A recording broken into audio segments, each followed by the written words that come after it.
What's up, everybody? It's Harmon Jr. here for another episode of Full Circle. We have grown, we have matured, so I'm not even going to say what episode we're on anymore just because you can just expect us every Wednesday on YouTube, on Twitter, on Instagram. I was going to say Twitch, but we're not on Twitch because we're not live streaming anything. But the point is, we're consistent. We're here every Wednesday. You can find me at Harmon Jr. on all social medias. Please follow me, like, share, subscribe to Full Circle, and you can follow Full Circle 2 at Full Circle Podcast 23 on most social medias, mainly Instagram and Twitter. I suggest you do because we post a little fun stuff there. And to my right, always, my trusty partner in crime, Jared Fradette. You can find me at all the places that I mentioned at Toon Velo. So, I won't say the episode number either. It's, for superstitious reasons. Oh. But we have a great episode for you today. So one of the things that we're gonna talk about is gaming consoles, redesigns, and how many have you bought? How many is too many? We're gonna talk about cosplaying, and the topic at hand, the main topic that puts the rest to shame, but they all relate, is San Diego Comic-Con. Comic-Con. I jumped the gun there. I was not ready. It's okay. For those who don't know, San Diego Comic-Con is the premier con. It is the con. It talks about, you guessed it, comics, but it has grown to be much more than that. It's also a video game con. It is also a movie con. It is also a toy con. It is literally... But all of the TV shows, movies, games, toys, those are still based on comics, though. Yeah, they are. I was just saying this is just that, you actually have, just anime cons. You have just toy cons. But Comic Con has grossed into, it includes all these other things as well, and like you said, is the pinnacle of cons. Right. If you say, I'm going to Comic Con this year. Oh, the one in Houston? Yeah, okay. Yeah, no. San Diego Comic-Con. And when we get fancy enough, we'll be on the show floor right there, having a live episode, which we are now. We're live, San Diego Comic-Con, but actually in Houston and a few time zones away. Wouldn't that be cool if this was just like a giant green screen? They thought we were back at our usual studio, and we just drop it. It's like, woo! The fans. But since we are recording it during Comic-Con, and we only have such limited information to begin with, I thought we could run down the panels we'd want to go to and kind of talk about things that either have been revealed or we'd like to reveal about them. Alright, shoot. So starting, Star Wars The Clone Wars. They're bringing it back after being canceled over 5 years ago because Disney, I guess? It's pivotal to the Star Wars plot. Everything that happens in the middle will suddenly change what has occurred in episodes 4, 5, 6, 7, 8, and 9. Yeah, so if you haven't heard the news, which I assume you have, they had the Clone Wars panel because they've had mini Star Wars panels, one for every hour, I assume, on the hour. Mm-hmm. If they don't have it, Disney will come and shut the whole thing down. It's like the changing the guards at Westminster Abbey. Dun, dun, dun, dun, dun, dun, dun, dun, dun. And everybody just watches the Imperial march around. Actually, I would love to see that. I'm not even going to lie. Ideas for next Star Wars San Diego Comic-Con. Yeah. So they're bringing it back after 5 years of being off the air because it was canceled. And per the panel, the story where they're going has the potential to change the universe forever. Which, unless they're about to erase, some history, unless someone time jumps and prevents something from happening, I'm like, but we know how this plays out in every which way. Nope, you called it right now. It's a time jump that's going to erase episodes 4 through 9, and we're just going to start over. With Jar Jar Binks as the main Sith Lord, because we all know he is. I'm sold. There we go. Also, 18th anniversary, Breaking Bad. Ooh, for those who lived under a rock, Breaking Bad is like the best show that's ever been on TV. And don't you ever question anyone ever about it. I personally have only seen like a season or two. But I wouldn't say win, but I'm able to have any Breaking Bad conversation because people go, Breaking Bad is great. And I go, it is great. And they say, you remember when that happened? I was like, that was great. That totally happened. And they're like, do you remember this moment? That was also great.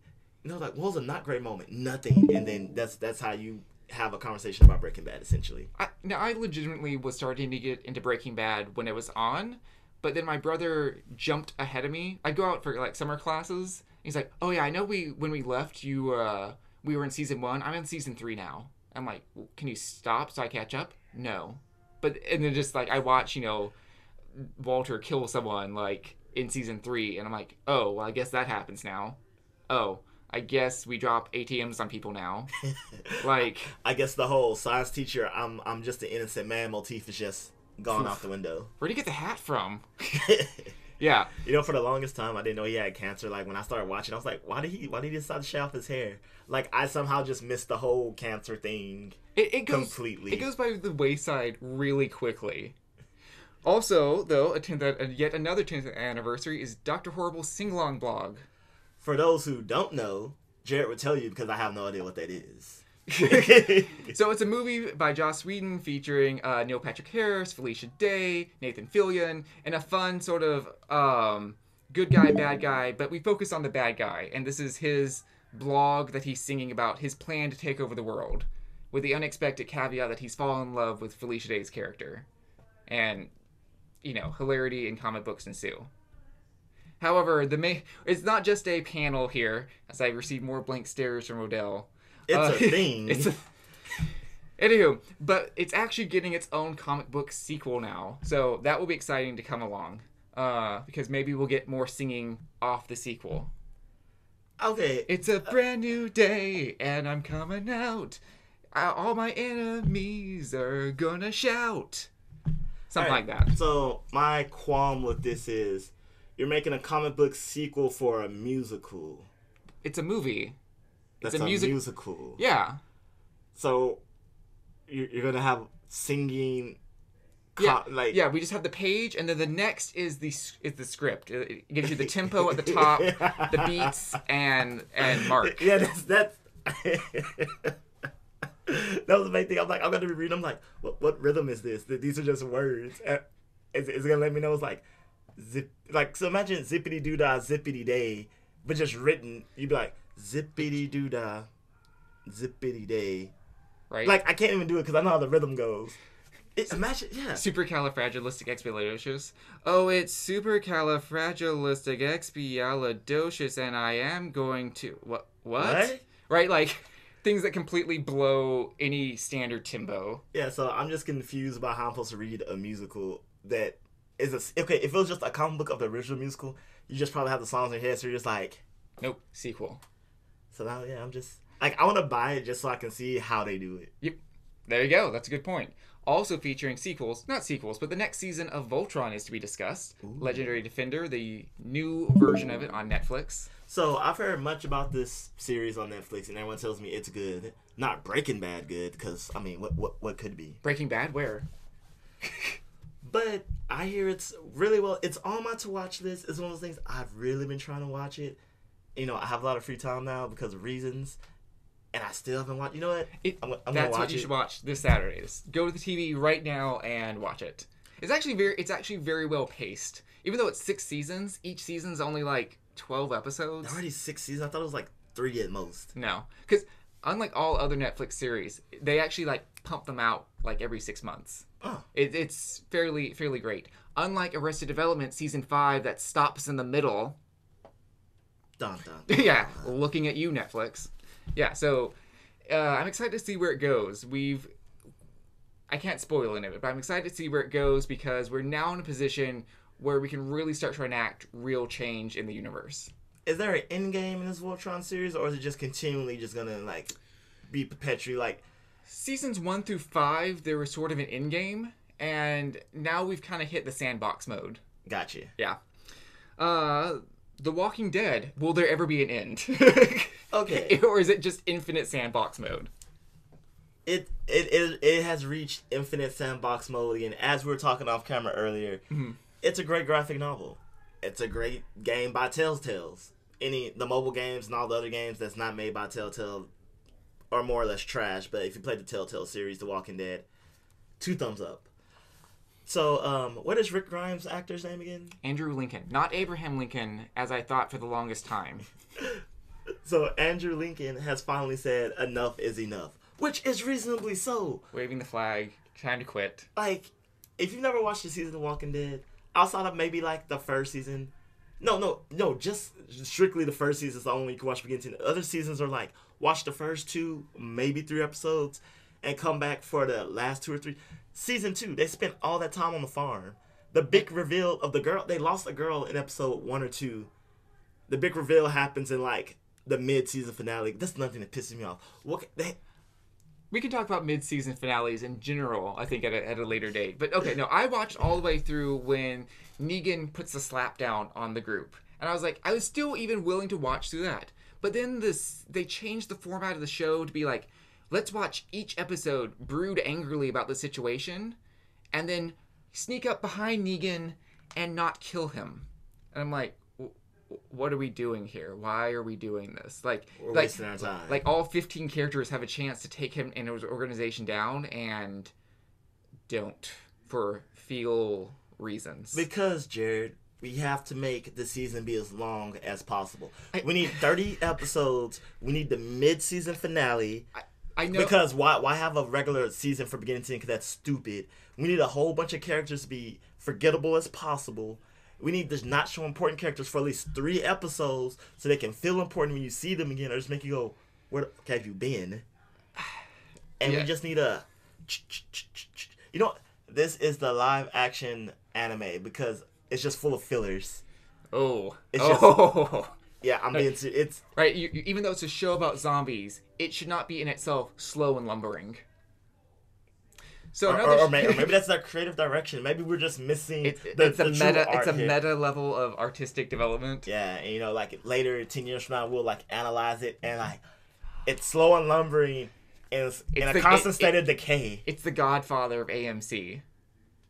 So not slow and lumbering, but always fan frustration. Steven Universe, as it only gives 1 episode every like 2 years. 2 years. Oh yeah, like Adventure Time. I haven't even watched it. Adventure Time's latest new episode premiered yesterday. The Minecraft episode. Yeah. I don't understand who they're trying to appeal to on this, because Minecraft, as far as like, it's still a thing, but like it's not like Fortnite. Like, oh, it's the it game. I told you this episode was made like probably 2 years ago, and because we only get 1 new episode per year, you know, and I thought it was a special. No, it was literally just the 15-minute episode after the hour-long Teen Titans Go special, which is just a great way to kill the show. No, just representation of the Cartoon Network. Here is the 1-hour Teen Titans Go special, followed by the 15-minute Adventure Time special. Ugh. It feels like, I don't know, like a sobering up event. Okay, you've binged so long in Teen Titans. Have this and just kind of get some coffee and you wake up a little bit. Although what I think is the end game, the big ultimate adventure for Adventure Time, is set to debut this September, which I think it will finally have the end of the series. I believe so, right? Because it's supposed to end this year. Not saying because I wanted it to die. It's just like at least give it the dignity. It's like watching an animal just like painfully rise. Let's just put it out of its misery. It was fun. I enjoy it. I'll always love Adventure Time. But we're just like stringing it out. We're playing along. Yeah, and then like the source material is good, the episodes are good, but it's just like they really lose their impact if you spread them out. Right? Like you forget all the mythos, the world building that's happened. Yeah, you forget like there's new characters introduced and you forget like why are we mad at them? Exactly. But Steven Universe. So, you know, we had a big reveal. And they'll be talking about it more today while filming, so we can't talk about it in depth, but we already got the reveal of White Diamond's eyes. I should say she has lovely eyelashes. And I'm just going to go ahead and assume she's a she, because as we've discussed in previous episodes, all gems use female pronouns. All right, to all you fan theorists out there, I'm Odell, running the show. You are wrong. She is not a man. Yes, she is not a man. All gems are genderless, technically, but they all use female pronouns and are made to look like females intentionally. A great plot twist about femininity would not be that the leader is a man. That would like almost undermine everything the show stands for. No, you are wrong. You are wrong. You are wrong. All right, I'm off my soapbox. Here you go. Off the soapbox, put it down. But I'll use that soap to feel a little bit cleaner as I talk about all the new comic things that are coming. That wasn't a good transition. It wasn't. But we have better ones coming up. So we do. The WB is going to talk about their series of movies that are going to try and take down the Marvel Universe. There's the Wonder Woman movie that's coming up. That's the sequel? Sequel, but it takes place in the past, I think. the Shazam movie, the Aquaman movie that's coming out this December. Wait, hold on, pause. So they're making a sequel prequel, but we already got her origin story. So what? We're gonna have her not be in Wonder Woman? No, it's like post her becoming. It's kind of like the new Captain Marvel movie that Marvel's doing, right? Like, it takes place in the 90s. Hey, have you seen Wonder Woman? Yeah. But we saw her from like a girl and grow up into Wonder Woman. So what can become before that? And then she ages until like World War I, and then Justice League takes place in like 2018. So we have 40 years of like. Oh, you meant like it's after Wonder Woman. Chronologically, it's a prequel to events, but okay. I thought you meant like it's a prequel to the events in Wonder Woman. But I'm like, what is it going to be about? This is her mother actually building the clay. Yeah. Okay. Yeah. Sorry.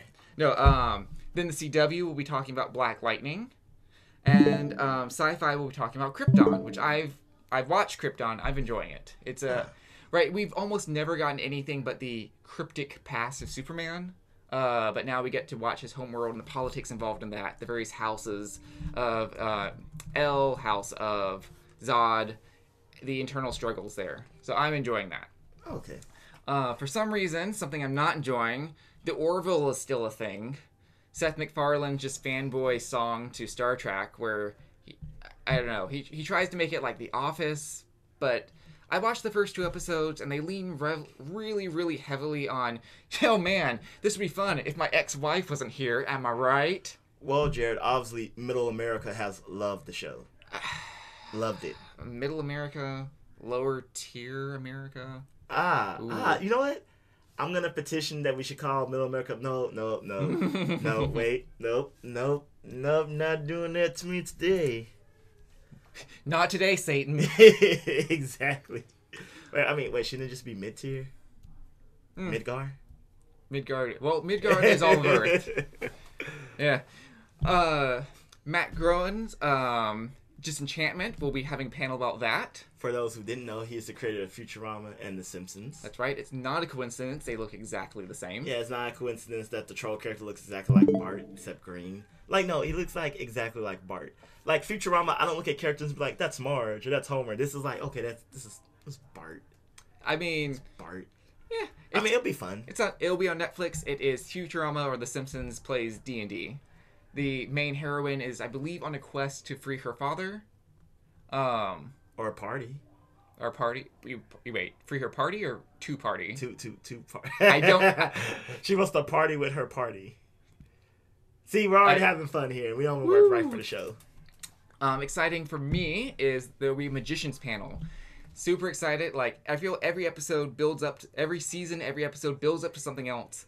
And, I can't really reveal anything because it's heavy spoilers, but at the end of season 3, all the characters have forgotten who they are, but there's a great threat coming.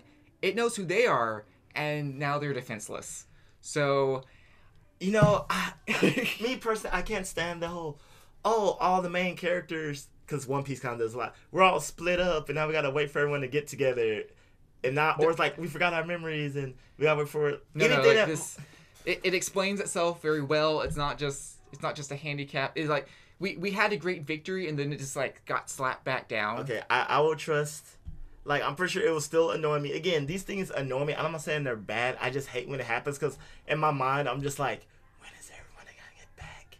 When is everyone going to get back? Well, like I said, at every episode, something happens, so we won't have to wait long, I think, episode to episode for things to occur. Additionally, just talking about the Magicians in general, I love it. It's a really hard, honest show. Like, I've never seen any show on TV talk about sex, drugs, and rock and roll with the maturity that Magicians has. Like, every people say that they don't like it because, like, people cheat and people do drugs, but at the end of several episodes, like, the characters have hard talks to each other. There's the suicide hotline at the end. There's, like, the drug addiction line flash up at the end. It's very mature. Gotcha. And to wrap up the panel talk, we had a Doctor Who panel. As we mentioned, Jodie Whittaker, the Doctor, had her panel. We got some of the clips of some of her acting, revealing the companions. But additionally, a super big surprise is at the Hers Universe fashion show, which is a fashion show at ComicCon that reveals various industries as well as people's own cosplays.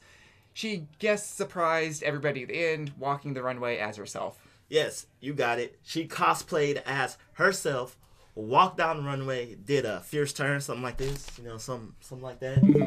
Walked back, kept it going, and the world went crazy. I mean, I went crazy. Jared went crazy. I was indifferent. But, she cosplayed. And she cosplayed just kind of dressed as herself as more or less regular clothing, which leads me to tell you about cosplaying in general, because it's ComicCon and people cosplay a lot. And a lot of people want to cosplay. Me and Jared have cosplayed. We enjoyed cosplaying. We're going to do future cosplays. Right. But cosplay can be expensive. Cosplay can be flashy. But you can be inexpensive and effective, which I would argue is the better option. It's the best thing. You don't want to be the guy who spent $5,000 in 2 years welding together a steel Iron Man suit in your garage. Kudos to you. You're an excellent craftsman. My hat is off to you. Yeah, or the guy with a real functioning Batman suit. As great as that is, well, first, since it's functioning and you're in a con, it has to be also safe. Right. Everything needs to be made out of gummy bears and tissue paper. It needs to be safe. It needs to fit through the door. You need to be able to use the restroom and eat in it. Yeah, you need to not have a heat stroke in it. Yes, you need to possibly wear it for more than one day and for more than 1 hour. Right? So, that being said, as you were saying, kind of gummy bears and tissue paper, not quite, but PVC pipe and foam is amazing. It's lightweight, it's craftable, it's paintable, it breathes. Yeah, and another pro tip for if you want to start off cosplaying and you're not already a super expert, you can go to panels, and panels will tell you wonderful information, but sometimes they'll lead you astray because they'll involve advanced techniques like heating things, molding things, crafting things, and those things are important for the long run, and some things honestly just require it. But let's just say you want to be a Sailor Scout. And I'm not saying go online and buy, the uniform and stuff, because it doesn't give the same look. But hey, maybe you could buy the skirt and use that as a base. Maybe you could just buy the shirt. And you go to your local Goodwill. Goodwill, right? Thrift shops. Don't buy a brand new, $80 skirt for this. It's not going to match anything in your wardrobe, etc. You might want to paint it. You might want to rip it. Just go to Goodwill. It's cheaper. It's available. And they'll actually have more kind of quirky things. Because when you go to the stores, when's the last time you've seen a pleated blue and white skirt in, Macy's? It's a little dated. When's the last time you've seen a blue and white pleated skirt in, Macy's? I haven't. Maybe in the early 90s. Oh, never. That was Foley's. Oh. Yeah. So I guess what we're trying to say is there's plenty of good cosplays you can do that are off the rack, off the closet. Go for characters that just have unique pattern together. Yeah, the KISS method. Keep it simple, stupid. Your first cosplay doesn't have to be some elaborate, fancy, made out of metal Iron Man suit. I went as Simon Petrikov, a.k.a. the Ice King. This is the actual crown from the cosplay that you've been seeing. It's foam. It's 100% just foam. So, the cosplay consisted of some tattered pants, a tattered yellow shirt, a tattered jacket, which were all, not even $15 from the thrift store? Nope. And the most expensive thing was a backpack to look like the backpack he has in the show. And that was maybe $20. But it's a viable backpack. Yeah, it was just use from day to day. Yeah, so when I was in the con and I was still in character, but I had storage space, I could buy things, which I did, and just put them in the backpack, which made it look more like a backpack since it was full of stuff. So Simon Petrikov with face paint, and all I painted was this area right here, because I had a wig on and a beard, so I only had to paint around my eyes, and I wore blue gloves. So all in all, this cosplay was, we'll throw up a picture so you can see it. It was less than $50, maybe about $40 in total, and I thought I looked amazing. Right. The same costume for me from the same con was the Outsider. Admittedly, it cost a lot more. I tried to get fancy. I made my own jacket with the help of my aunt. But I really like prop making. So this was spare foam I had, and the lantern I had with me was PVC and a 2-liter bottle of Sprite, and those materials cost me $15. Nothing. So there you go. Not that hard to do. And at ComicCon, you see many people in cosplay. and you see many things in cosplay, mainly the consoles. Ooh. So they announced at ComicCon doing the SpiderMan trailer, this upcoming game by Insomniac on the PlayStation, a new, you guessed it, SpiderMan PS4 PlayStation, which looks amazing. I'm not fond of the color red, but if you're a Spider-Man fan, it looks damn sexy. It's a good design. Yeah. It's sleek. It's nice. It is. And also coming up is the Kingdom Hearts 3 PlayStation 4 Pro. Ooh. You know, to go along with, and I'm not kidding here, they've had Black Ops Call of Duty PlayStation 4. We've had a 20th Anniversary Edition PlayStation 4, which is in the grayscale of the original PlayStation. Mm-hmm. We've had a Batman Arkham Knight Limited Edition PlayStation. We've had a Metal Gear Solid 4 Ground Zero PlayStation. And we had, if we're including the ones released in Japan only, we've had at least 3.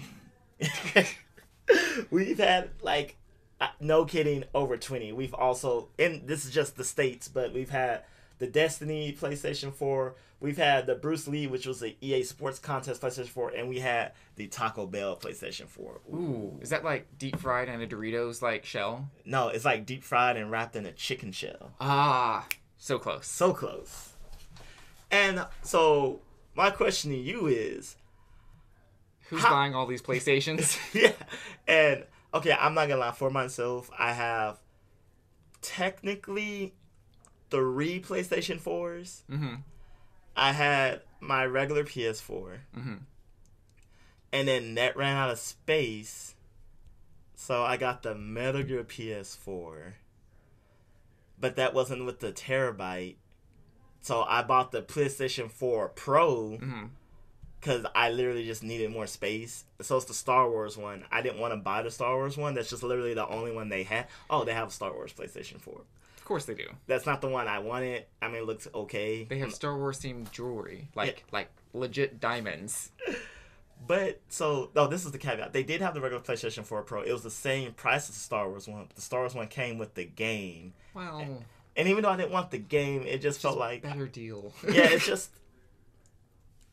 So, and if you ever owned a Nintendo handheld system, then you know... There's a lot of those, too. There's a lot of those, too. So, Jared... I mean, not even the handheld system. Like, I remember the Nintendo 64, like, the commercial where this guy couldn't decide between, like, one of, like, 8 colors. Oh. So, like, there's, like, all these Viking barbarians, like, dressed in, like... Oh, the different... Like, they're like... It was, like, for orange, atomic purple, green, and they're like... That was an amazing commercial. It was. I miss it. I'm going to look that up after the show. But yeah, so they've done this time and time again. Just any customization, any color you want. I don't know. I just buy one. I mean, I love them all, but... I mean, so you didn't buy a Pokemon 3DS? No, I didn't. Okay.